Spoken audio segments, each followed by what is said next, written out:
The NFL draft is in 20 days, under 3 weeks. We have seen some pro days. We've seen players work out. We have a better idea of what positions teams might target for in the first round, second round, third round, and even day 3. We're getting there, guys. We're getting closer to the NFL draft day by day, minute by hour. It's getting exciting. I can't wait for the NFL draft. Let's hop into a mock draft. Welcome to Mock Draft Friday. Welcome to the Commanders Guru. If you guys haven't already, make sure to subscribe if you love NFL draft, and Commanders content. If you love any of those three, especially all three, make sure to subscribe. You will not regret it. Let's hop into this mock draft. Immediately, Raiders at 1. We already know what this is going to be. It's going to be Fernando Mendoza. Even with them signing Kirk Cousins, we've known that they didn't want to start off the year with a rookie quarterback. They're going to start off with Kirk Cousins, let Fernando learn behind Kirk Cousins, and it's a good way to do it. He might need some time to develop a little bit. Fernando Mendoza, he will be 23 at some point in this year, but he was an elite quarterback, as you can see. So, national championship winner, Heisman winner. Come on. He's going to be number 1 overall pick, even with Kirk Cousins signing there. Do not hesitate on this pick. It's going to be Fernando Mendoza. Number 2, I think it's still going to be Alvaro Reese, personally. I think it's going to be Alvaro Reese. I selected Ruben Bain on Wednesday. I think it's going to be Alvaro Reese, though. I think he's the better player, higher ceiling. Ruben Bain has his concerns, while Ruben Bain does have a better bend than Alvaro Reese. I still think Alvaro Reese is a safer player, and this is a better prospect in general. Number 3, I think this is going to be Francis Mauigoa. I had him. He could fall down to 17. He can fall to the late teens, I think, but he can go as high as 3, though. And he is the best tackle in the draft. And having a prospect like Mauigoa, who is a primary right tackle, that is pretty nice to have to pair up with Paris Johnson for your future quarterback that you might be drafting next year. At number 4, I think it's probably going to be Jeremiah Love. It's most likely going to be Jeremiah Love. Could be David Bailey. It could be McCartney. It could be wide receiver. But it might be any of those players. Number 5, I think it's going to be Sonny Styles. He's the best linebacker in the draft, and I think the Giants would absolutely love to have him. They lost Bobby Okereke. They bring Tremaine Edmonds, but you know what? They might still go with Sonny Styles, who could easily become one of the best linebackers in the NFL. Number 6, I think personally, again, I just love the Monroe Freeling pick here. I'm so married to picking Monroe Freeling to the Browns at 6, and I think that's just what's going to happen. Left tackle is the most valuable position on the offensive line because it's most likely going to be your blindside blocker, and he is the best left tackle in the draft this year. He's primary left tackle. You get the gist. You get the gist of it.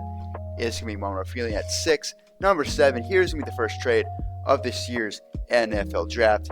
It's going to be Commanders are going to trade back to 11 but get the 30th overall pick. And you know what? As a little courtesy, now they're going to accept this. Now they've accepted it before. You're not getting away with me. They've accepted this before and other mock drafts. I don't know why they're not doing this now. The Miami Dolphins do trade up, though, to jump teams like the Bengals, Saints, and even Chiefs to get probably my new favorite cornerback, probably this year, even as an LSU fan, Jeremy McCoy. He had a great pro day. I think Jeremy McCoy, Mansard Lane are actually. I don't even think Mansard Lane, Jeremy McCoy even make it to 11 now. So I think I'm jumping up to 7.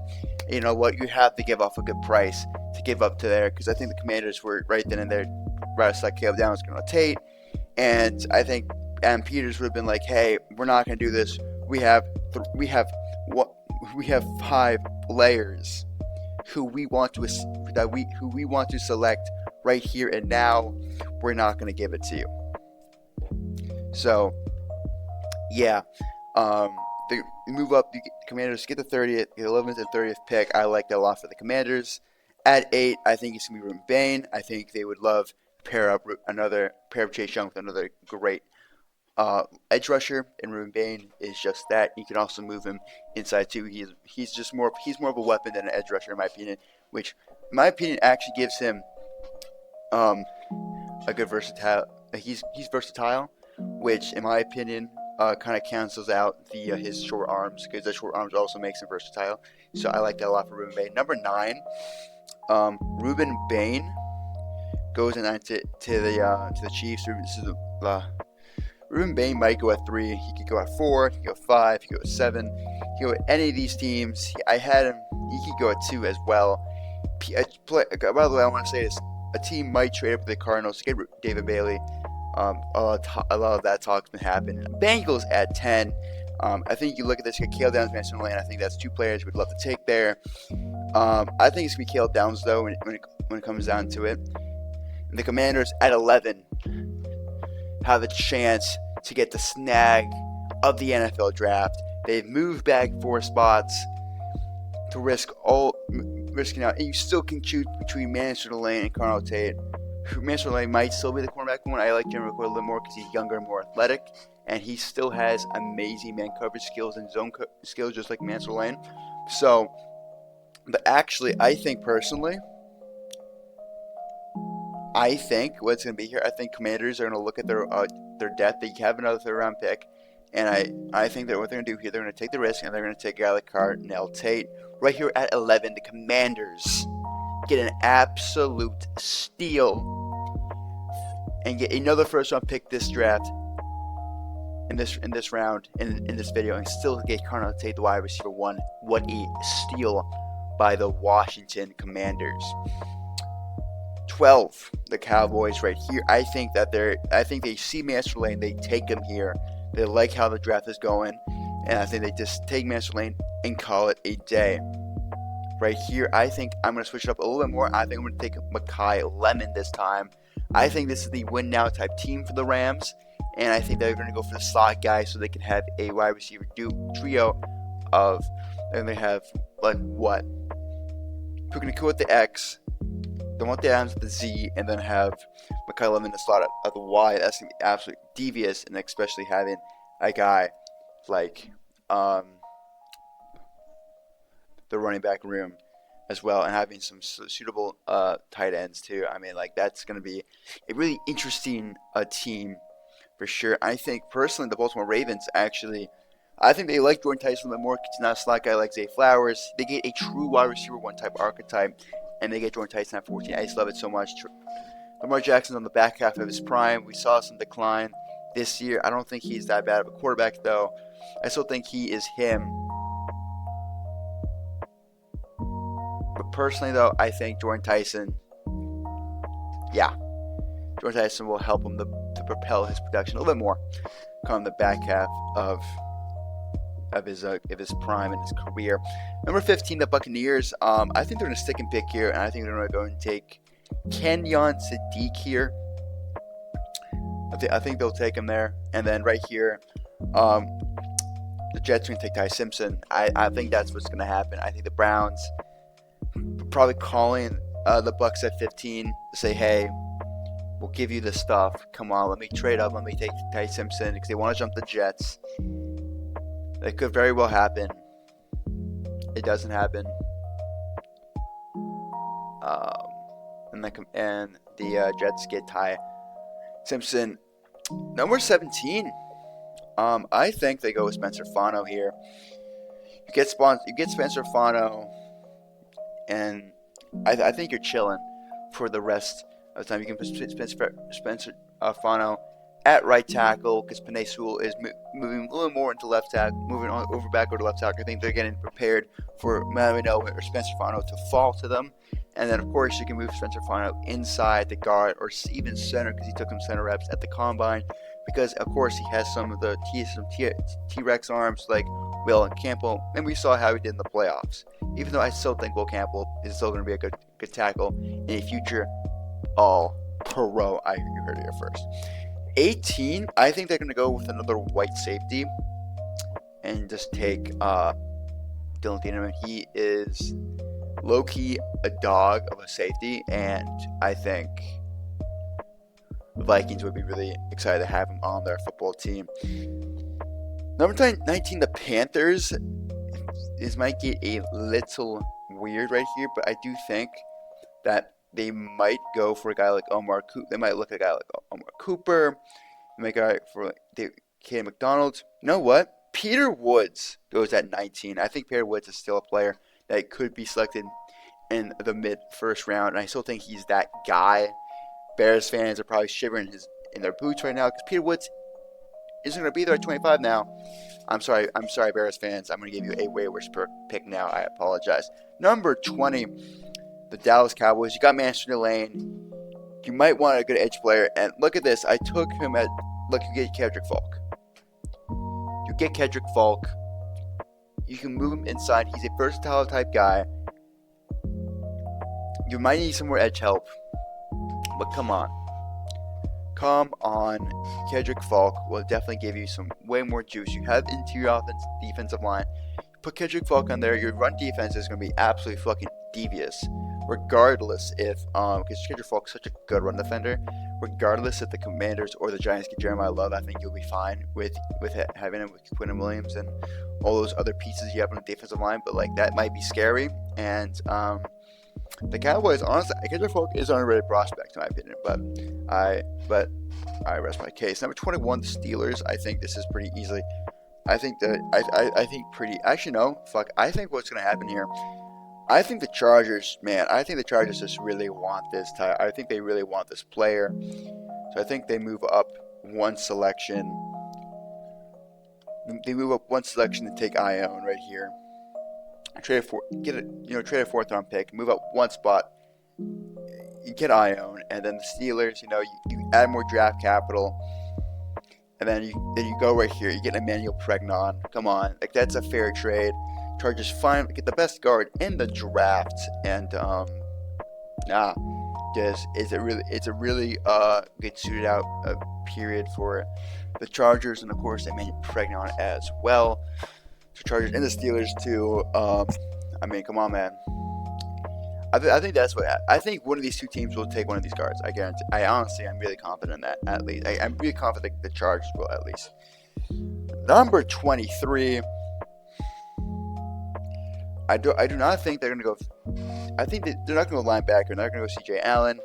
Don't think he's that much of a good prospect, anyways. Actually, you know what I think they're going to go here? I think they're going to go safety. I think they're going to go another Toledo DB in McNeil Warren. We had this in other mock drafts. I think that's what's going to happen, in my opinion. The Browns at 24, man, very interesting type player and position. You have some interesting places to select. I think personally, at the end of the day, you got Monroe Freeland. You might want to get more offensive weapons. So they stack up here and they get Amari Cooper for their future. So then a future quarterback, or if not Shedeur Sanders, has a new left tackle and a new wide receiver. You cannot be mad about that if you're a Browns fan. I think right here, what's going to happen? I think they go with Caden McDonald here. They believe in Montez Sweat. Montez Sweat is good. It's not great. You could definitely always get an upgrade. But I think they believe in Austin Booker, who they obviously believe in Austin Booker and K. McDonald, who probably will be not that good. He probably won't be that good, but you know what? You got to take for need at the back half, and you got to take some reaches here. Number 26. I don't know, man. I really like C.J. Allen, or linebacker at the Bills. I think they need somebody in the middle of their defense, and they take him. The 49ers are, again, another win-now type team, so I think they take probably the best player on the board, and Akeem Mesidor, who is, he's going to be 25. Probably by when he's drafted too, and definitely by the start of the season, but he has such a high floor and an alright ceiling. I guarantee he's a great pass rusher and run stopper, and I think he will, he will bring day one production for the 49ers, a team that wants to win now. And it's probably on the back half of their Super Bowl window. 28, the Steelers, Texans. I still think they're going to go with interior offensive line, so I think they might take a reach here. And I think they're going to go with Kalen Rutledge, who is probably the third best guard in the draft, but I think they go Kalen Rutledge there. And sometimes you got to take some reaches, and I think they take a good one right there. The Chiefs, they took David Bailey, and they got their edge, so they might want to take a wide receiver here. And I think they're going to go with Denzel Boston right there, because Denzel Boston, he's not the best separator in the NFL, but he can definitely get. He has a good catch point. He is a good jump ball receiver. He can get up, and he can definitely get the ball in the red zone. He's a good red zone threat, so I think pairing with Patrick Mahomes will be definitely good, and they can definitely answer cornerback or DB cornerback in the second round. Commanders at 30. I think the Commanders at this point in time win the draft, because you trade down, you have Colonel Tate, and now you have the 30th overall pick, and now you take Avion Terrell, probably the cornerback 3 in this year's draft. Oh my God, Avion Terrell, he actually looks better. I said he was a Emmanuel Forbes clone. He is not. He is he's actually a really good cornerback. He is the cornerback 3 in this year's draft, and he could be a cornerback 1 in another drafts as well. The Commanders get Avion Terrell at 30. What a steal. The Commanders absolutely destroy this draft. The Patriots at 31. You have needs. Do you want to go tackle there? I don't think so. I think you want to give yourself a wide receiver here or an edge. Actually, no. I'm going to take Zion Young. I think that fits a lot for them. You lost K'Lavon Chaisson. You brought in Tremont Jones. He's not good. Bring in Zion Young. He's going to be an explosive edge rusher for you. Cannot hate it. And I don't know. I think I'm going to have a team trade up here. A team that missed out on a first-round pick like the Indianapolis Colts. I think that they move up this year.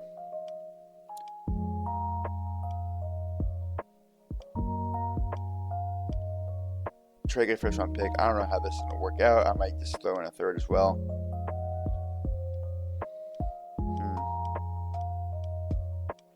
I want to trade this pick. Okay, this pick. You know what? I'm just going to give it back to the Jaguars. Where the Jaguars are. We're doing this again.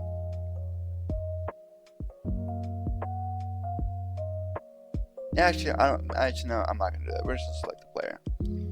Because, realistically, when we think about it, yeah. No, but the Seahawks are a trade back team. They need some picks. They only have 4 picks this draft. They are going to trade back. The Jacksonville Jaguars, they trade in 100. They trade a 4th-round pick next year, and they, you know what?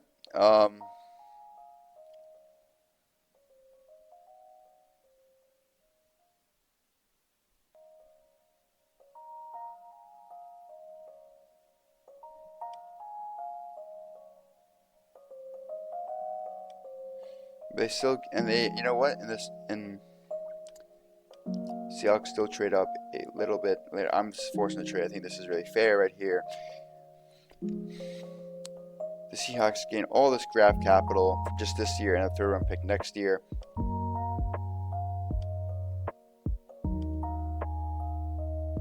Yo, PFF, we did that. Alright, I'm just gonna select the player. I'll select player for the Seahawks here. I actually know. I'm gonna take TJ Parker. TJ Parker is a really explosive edge player, and he can get the job done for the Seahawks. I don't know why that didn't go through. 1, Fernando Mendoza. 2, Arthur Reese. 3, Francis Mauigoa. 4, Jeremiah Love. 5, Sonny Styles. 6, Monroe Freeland. 7, Jeremy McCoy. 8, Ruben Bain. 9, David Bailey. 10, Caleb Downs. 11, Carnell Tate. 12, Mansur Delane. Okay, let me go 13. 14, Jordan Tyson. 15, Kenyon Sadiq. 16, Ty Simpson. Spencer Fano goes 17th. 18th, Dylan Thieneman. 19th, Peter Woods. 20th, Kedrick Falk. 21st, Alavega Ione. 22nd, Emmanuel Pregnon. 23rd, Emmanuel McNair Warren. 24th, Amor Cooper. 25th, Caden McDonald. 26th, CJ Allen. 27th, Akeem Mesidor. 28th, Keelan Rutledge. 29th, Denzel Boston. 30th, Avon Terrell. 31st, Zion Young. And 32nd, TJ Parker. Probably should be the Jaguars. I don't know why that didn't go through. I hope you guys liked the video. Make sure to subscribe if you love NFL draft, and Commanders content. I'm the Commanders Guru. Thank you so much for watching, and make sure to eat good food. See you on the next one.